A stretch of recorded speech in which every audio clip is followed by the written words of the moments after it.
You may not realize it, but despite mounting macroeconomic headwinds, the S&P 500 tends to perform well around US GDP releases. The IMF just slashed its 2025 US growth forecast to 1.8%, down from 2.7% in its previous update. Global growth was also cut to 2.8% for 2025, down from 3.3%. And while the IMF isn't yet forecasting a US recession, it warned the risk has risen to 40%. So this matters. As the world's most influential economy slows, investors are watching key macro indicators like GDP with heightened sensitivity. So let's look at this data in more detail.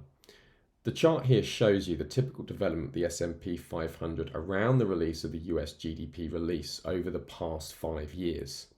Despite these recent economic downgrades, this pattern has historically been resilient. The index delivered an average gain of 0.28% over a 2-day window on the GDP day and the day after. It's got a 63.33% win rate and an annualized return of over 75%. Now, while the forward outlook may be clouded, seasonal forces continue to favor risk-taking into the data release. And as the Fed becomes more data dependent and the fiscal outlook evolves under the Trump administration, markets are still digesting how the current market dynamics will actually impact US growth.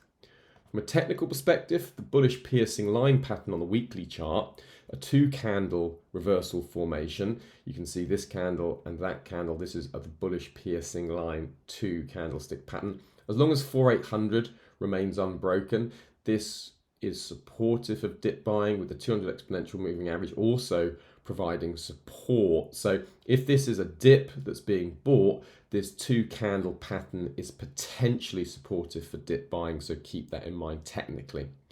Remember, use SeasonX for your professional handling of market moving events. Don't just trade it, but SeasonX it. You can sign up here at SeasonX for literally thousands more seasonal insights that are just waiting to be revealed. All outlooks have risks, and of course this is no exception.